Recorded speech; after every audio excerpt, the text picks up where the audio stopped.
সুপ্রিয় শিক্ষার্থীবৃন্দ, কাশিয়ারা কলেজের অনলাইন ক্লাসে সবাইকে স্বাগত জানাচ্ছি। শুভেচ্ছা। আশা করি ভালো আছে সবাই।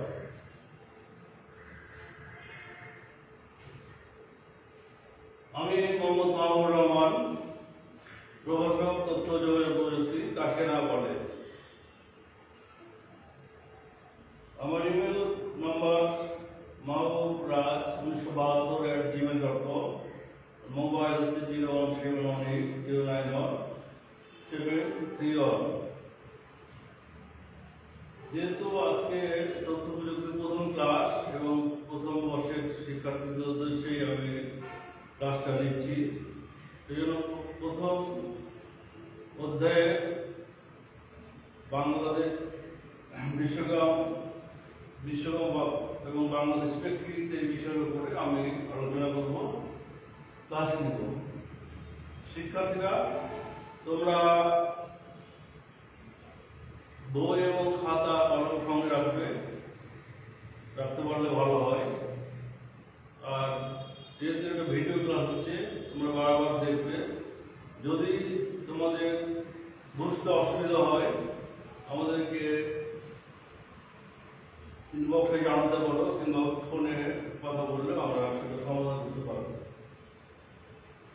আজকে আমি তাহলে তোমাদেরকে বিশ্বকাপের সুবিধা অসুবিধা এখন আলোচনা করব।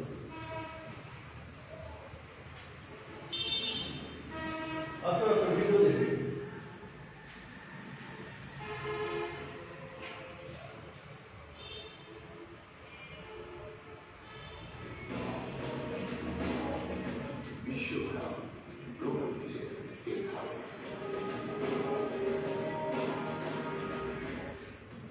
সাধারণত কোনো এলাকায় নির্দিষ্ট সংখ্যক জনগোষ্ঠী ও তাদের আবাসস্থল, প্রকৃতি, পরিবেশ এবং প্রাণীকে নিয়ে একটি গ্রাম গড়ে ওঠে। এক্ষেত্রে গ্রাম মধ্যে সাধারণত মানুষের উপস্থিতিকেই মুখ্য বলে বিবেচনা করা হয়। সেই হিসেবে বিশ্বের প্রতিটি প্রান্তে এরূপ গ্রামের অস্তিত্ব লক্ষ্য করা হয়। কতগুলো গ্রামের সমন্বয়ে শহর, কতগুলো শহরের সমন্বয়ে জেলা বা অঞ্চল, এবং কতগুলো জেলা ও অঞ্চলের সমন্বয়ে গড়ে ওঠে একটি দেশ। আবার অসংখ্য দেশের সম্মিলিত ভৌগোলিক অবস্থানকে বিশ্ব বলে বিবেচনা করা হয়। বর্তমানে প্রযুক্তির কল্যাণে বিশ্বের পরিধি আজ ছোট হয়ে এসেছে। বৃহৎ প্রেক্ষাপটে সেই হিসেবে বিশ্বটাই হল একটি গ্রাম, যেখানে প্রতিটি দেশই আসলে একজন ব্যক্তি হিসেবে বিবেচিত হতে পারে বা এর প্রতিনিধিত্ব করে। বিশ্বগ্রাম বা গ্লোবাল ভিলেজ বলতে সাধারণত এমন একটি ধারণাকে বোঝানো হয় যেখানে বিশ্বের বিভিন্ন প্রান্তের লোকজন পরস্পরের সাথে সহজে যাতায়াত, ভ্রমণ, গণমাধ্যম ও ইলেকট্রনিক যোগাযোগের radio, television, telephone, mobile phone, internet প্রভৃতি মাধ্যমে যুক্ত থাকে এবং ক্রমে একটি একক কমিউনিটিতে পরিণত হয়। বিভিন্ন ধরনের মিডিয়া, বিশেষ করে অনলাইন ওয়েবের ব্যাপক ব্যবহার ও প্রভাবের কারণে আজ বিশ্বের কোনো এক দেশে এক প্রান্তের লোকজন অন্য প্রান্তের অন্য কোনো দেশের লোকের সাথে খুব সহজেই যোগাযোগ করতে পারছে। তথ্যের এই আদান প্রদান বিশ্বকে এতটাই কাছে এসেছে যে এটি এখন একটি গ্রাম বা ভিলেজ হিসেবে আবির্ভূত হয়েছে। উদাহরণস্বরূপ ধরা যাক, বাংলাদেশে অবস্থানকারী কোনো ব্যক্তি এখন অস্ট্রেলিয়ার কোনো এক স্থানে বসবাসকারী কোনো ব্যক্তির সাথে তাৎক্ষণিকভাবে অনলাইনে যোগাযোগ করতে পারে। টেলিফোন, টেলিভিশন, কম্পিউটার ও internet, messenger, email, social media সহ আরও কিছু ইলেকট্রনিক মাধ্যম এক্ষেত্রে দূরত্বের ব্যবধানটি ঘুচিয়ে দিতে সহায়ক ভূমিকা পালন করছে। বিশ্বগ্রাম বা গ্লোবাল ভিলেজে আজকাল বিশ্বের এক প্রান্তের লোক অন্য প্রান্তের লোকের উপর নির্ভরশীল হয়ে পড়ছে। আজকের বিশ্বে আমরা মূলত একটি বিশ্বগ্রাম বা গ্লোবাল ভিলেজে বসবাস করছি। যোগাযোগ, কর্মসংস্থান, শিক্ষা, চিকিৎসা, গবেষণা, অফিস, বাসস্থান, ব্যবসা বাণিজ্য, সংবাদ, বিনোদন ও সামাজিক যোগাযোগ এবং সাংস্কৃতিক উপাদান বিনিময়ের ক্ষেত্রে বিশ্বগ্রামের বহুল প্রভাব লক্ষ্য করা যায়।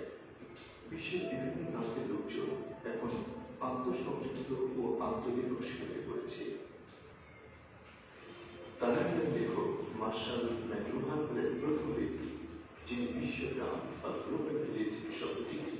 সকলের সামনে তুলে ধরে একে জনপ্রিয় করে তোলে। 1962 সালে আরো প্রকাশিত the Gutenberg Galaxy, the technique of typographic man এবং 1964 সালে প্রকাশিত আন্ডারস্ট্যান্ডিং মিডিয়া বইয়ের মাধ্যমে এই বিষয়টি গুরুত্ব লাভ করে। দ্বিতীয় বইটিতে ম্যাকলুহান বর্ণনা করেছেন কিভাবে নতুন প্রযুক্তি এবং তথ্যের দ্রুত বিজয় দ্বারা বিশ্ব একটি নাম বা নিজে রূপ লাভ করছে। তার অন্তর্দৃষ্টি সে সময় ছিল যুগান্তকাল, যেখানে তিনি গ্লোবাল ভিলেজকে একটি ইলেকট্রনিক নার্ভাস সিস্টেম মিডিয়া হিসেবে অভিহিত করেছিলেন এবং এটি যে পৃথিবী নামক গ্রহটিকে দ্রুতই সমন্বিত করবে সেটি বুঝিয়েছিলেন। তথ্য ও যোগাযোগ প্রযুক্তির মাধ্যমে বিভিন্ন ক্ষেত্রের ব্যাপক উন্নয়ন এখন বিশ্বের সকল প্রান্তের মানুষকে পরস্পরের কাছাকাছি এসেছে।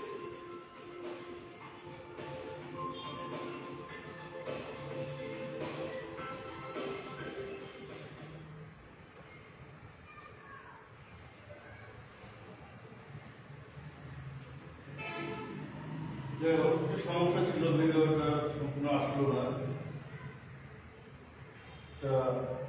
অরিজিনাল প্রোগ্রাম থেকে বললেন তো আসলো। তোমরা বুঝতে পারছো যে তোমাদেরকে আজকে কি পড়াবো? বিশ্বগ্রাম পড়াবো, তাই না? বিশ্বগ্রাম দুইটা শব্দ আছে, একটা হচ্ছে গ্রাম, একটা হচ্ছে বিশ্ব। গ্রাম সবাই বুঝো, গ্রাম একটা হলো পৃথিবীর প্রত্যেকটা জায়গায় গ্রামের অস্তিত্ব আছে। গ্রাম হলো একটা নির্দিষ্ট এলাকা যেখানে কতগুলো পরিবার পাশাপাশি বসবাস করে। গ্রামের বৈশিষ্ট্য হলো যে গ্রামের প্রত্যেকটা মানুষ, প্রত্যেকটা সদস্য একজন আরেকজনকে চিনে, সবার সাথে সবার পরিচয় থাকে এবং বিপদ আপদে পাশে দাঁড়ায়। এই কনসেপ্টটাই পরবর্তীতে বিশ্বগ্রাম। আর বিশ্বগ্রাম হচ্ছে যে গোটা পৃথিবীটাকে বোঝায়। এখানে পৃথিবীর যতগুলো দেশ আছে, যতগুলো রাষ্ট্র আছে, সব মিলিয়ে হচ্ছে বিশ্ব, গ্লোবাল। গ্লোবাল মানে হচ্ছে বিশ্বগ্রাম, বিশ্ব। আর গ্লোবাল বুঝে হচ্ছে বিশ্বগ্রাম। এখানে গ্রামের সাথে বিশ্বকে তুলনা করা হয়েছে। গ্রামের মানুষ যেমন পরস্পর পরস্পর চিনে, আর গ্রামের মানুষ যেমন তোমার মানুষের বিপদ আপদে পাশে দাঁড়ায়, যে কোনো ঘটনা ঘটলে সবাই জানতে পারে। বর্তমানে তথ্য প্রযুক্তির কল্যাণে গোটা বিশ্বের মানুষ এখন গ্রামের মতো সুবিধা পাচ্ছে, গ্রামের মানুষের মতো সুবিধা পাচ্ছে। ভৌগোলিকভাবে এক প্রান্তের মানুষ আর এক প্রান্তের বিশ্বের যে কোনো জায়গায় মানুষ অনেক দূরে অবস্থান করলেও তথ্য প্রযুক্তি তাদের কি করছে, কাছাকাছি নিয়ে আসছে। পৃথিবীতে ছোট হয়ে আছে, হাতে বসে চলে আসে। সেই জন্য এটাকে বিশ্বগ্রাম বলা হয়েছে। বিশ্বগ্রাম হচ্ছে একটা ধারণা, যেটাতে ধারণা বা পরিবেশ যেখানে গোটা পৃথিবীর মানুষ একটা একক সমাজ হিসাবে বসবাস করে এবং গ্রামের সুবিধা ভোগ করে। তাহলে এখানে তথ্য প্রযুক্তি ব্যবহারের মাধ্যমে পৃথিবীর মানুষ যে গ্রামের মতো পরস্পর সবাইকে দেখতে পাচ্ছে, পরস্পরের সাথে মত বিনিময় করতে পারছে, বিপদ আপদে সেবা করার সুযোগ পাচ্ছে। এই কারণে বিশ্বগ্রামকে বলা হচ্ছে, বিশ্বটাকে বলা হচ্ছে গ্রামের সাথে বিশ্বগ্রাম বলা হচ্ছে। বিশ্বটা গ্রামের মধ্যে এখন রূপান্তরিত হয়েছে। এখানে একটা ছবি আছে, এটা হচ্ছে ক্যানাডিয়ান লেখকের ছবি, ওর নাম হচ্ছে মার্শাল ম্যাকলুহান। মার্শাল ম্যাকলুহান ছিলেন কানাডিয়ান টরন্টো ইউনিভার্সিটির ইংরেজি বিষয়ের অধ্যাপক এবং বিখ্যাত দার্শনিক। তিনি এই যে আমরা ইন্টারনেট ব্যবহার করছি, ইন্টারনেটের বাণিজ্যিক ব্যবহারের প্রায় 30 বছর আগে 1962 সালে একটা বই লিখেছিলেন, ওইটার নাম হলো the Gutenberg Galaxy, the making of typographic man. এবং 1964 সালে একটা বই লিখেছিলেন understanding media, the extension of man. তিনি সেই সময় তার বইয়ের বিশেষ করে দ্বিতীয় বইটা আছে extension of man understanding media, সেখানে তিনি বলেছেন যে গোটা পৃথিবীর তথ্য প্রযুক্তির কারণে বা ইলেকট্রনিক মিডিয়ার সাহায্যে এবং তথ্যগুলো গোটা পৃথিবীতে দ্রুত ছড়িয়ে পড়ছে এটাকে তিনি নাম দিয়েছিলেন ইলেকট্রনিক নার্ভাস সিস্টেম। পুরো শরীরে মানুষের যেমন নার্ভাস সিস্টেম থাকে, স্নায়ুতন্ত্র থাকে, সেরকম তথ্যগুলো দ্রুত চারদিকে ছড়িয়ে পড়ছে। যার ফলে কি হচ্ছে, সময় এবং দূরত্ব কমে যাচ্ছে। পৃথিবী একটা বিশাল পৃথিবী, এটা সংকুচিত হয়ে ছোট হয়ে যাচ্ছে, এটা গ্রামে রূপান্তরিত হচ্ছে। তার এই যে ধারণা, কালজয়ের ধারণা, এবং তিনি 1962-63 সালে যে তার বইয়ের মাধ্যমে ব্যাখ্যা করেছিলেন, সেই জন্য তাকে বিশ্বগ্রামের জনক বলা হয়। তাহলে আমরা এখানে একটা জিনিস শিখলাম যে বিশ্বগ্রামের জনককে, বিশ্বগ্রামের জনক হচ্ছে মার্শাল ম্যাকলুহান। এর একটা বিশ্বগ্রামের সংজ্ঞা আছে, সংজ্ঞাটা তোমরা লিখে নিতে পারো, বইও পাবা। গ্লোবাল ভিলেজ হচ্ছে আমরা একটা পরিবেশ যেখানে পৃথিবীর সকল মানুষই একটা একক সমাজে বসবাস করে এবং ইলেকট্রনিক মিডিয়া ও তথ্য প্রযুক্তি ব্যবহারের মাধ্যমে একে অপরকে সেবা প্রদান করে। এটা একটা সংজ্ঞা। তাহলে এটা একটা পরিবেশ যেখানে পৃথিবীর সকল মানুষ একটা একক সমাজে বসবাস করছে, সিঙ্গেল কমিউনিটি। এটা লিঙ্ক থাকে কিভাবে? টেলিকমিউনিকেশন প্রযুক্তির মাধ্যমে। তাহলে আমরা টেলিকমিউনিকেশন প্রযুক্তি ব্যবহার করে আমরা বিশ্বগ্রামটা আমরা প্রতিষ্ঠা করছি। এর কতগুলো সুবিধা অসুবিধা আছে। সুবিধা অসুবিধা যেটা, সেটা আমার একটা বৈশিষ্ট্য বলে, যেটা সুবিধা অসুবিধা সেগুলো বৈশিষ্ট্য। এগুলো আমি জীবনের উপরে অনেক ক্লাস তোমরা পরবর্তীতে পাবা, সবগুলোর উপরে অনেক ক্লাস আমরা করে আলোচনা করবো। সেই জন্য আমি আজকে খুব সংক্ষেপে বলছি। একটা যদি মুহূর্তের মধ্যে বিশ্বের যে কোনো স্থানে যে কোনো ব্যক্তির সাথে আমরা যোগাযোগ করতে পারি। বিশ্বগ্রাম বা গ্লোবাল ভিলেজের একটা সুবিধা হলো যে আমরা মুহূর্তের মধ্যে যে কোনো ব্যক্তির সাথে যোগাযোগ করতে পারছি। তারপর অনলাইনে যে কোনো লাইব্রেরি থেকে বই পড়া যায়, বিশ্বের যে কোনো শিক্ষা প্রতিষ্ঠানগুলোর সাথে শিক্ষা গ্রহণ করা যায়। তোমরা জানো। আরেকটা হলো যে বিভিন্ন দেশ এবং তাদের সংস্কৃতি সম্পর্কে আমাদের জানার সুযোগ হচ্ছে। আমরা বিভিন্ন দেশের সংস্কৃতি সম্পর্কে জানতে পারছি। আরেকটা হলো ঘরে বসে কাউকে বাণিজ্য করা যাচ্ছে, অন্য কেনাবেচা করা যাচ্ছে, ঘরে বসে করা যাচ্ছে। টেলিমেডিসিন এটা একটা সিস্টেম।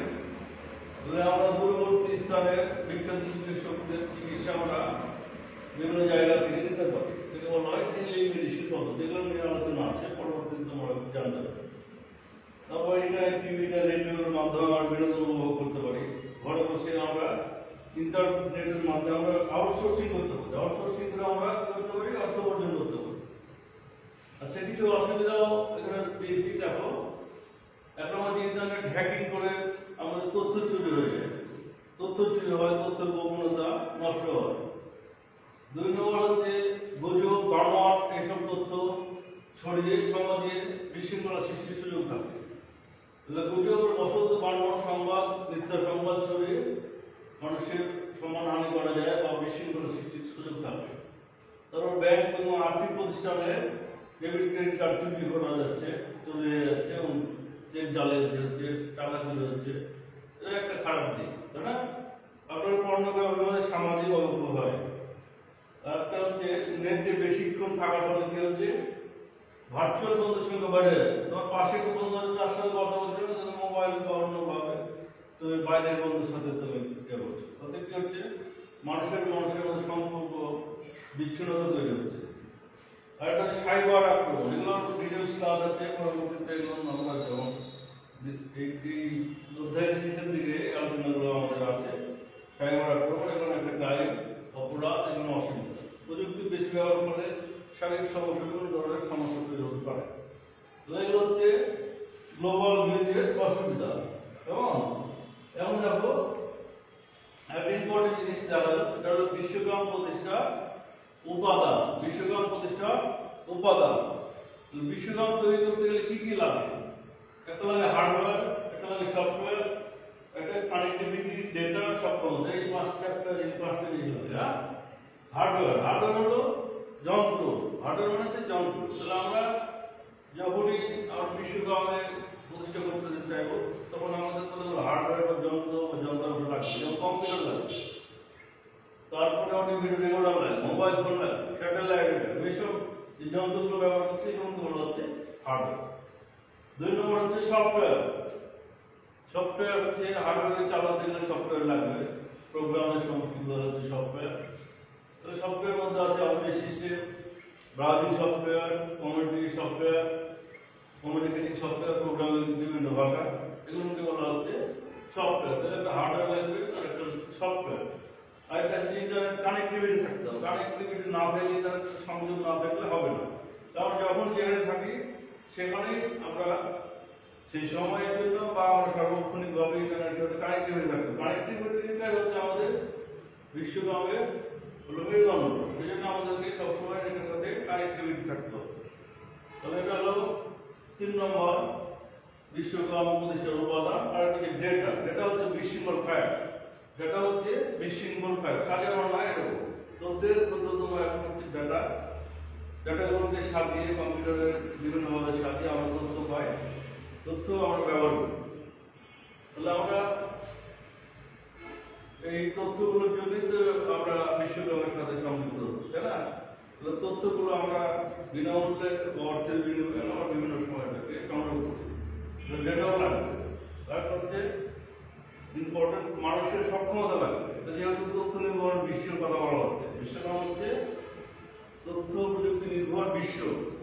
তাহলে এখানে তথ্য প্রযুক্তিতে সমৃদ্ধ জ্ঞানী লোকের দরকার, যারা এটা ব্যবহার করতে পারবে, তথ্য প্রযুক্তি ব্যবহার করতে পারবে, যাদের তথ্য প্রযুক্তি সাক্ষরতা জ্ঞান আছে, যারা এই সব ডিভাইসগুলো ব্যবহার করতে পারবে, সে ধরনের লোকের দরকার। তাহলে এটা হলো মানুষের সক্ষমতা।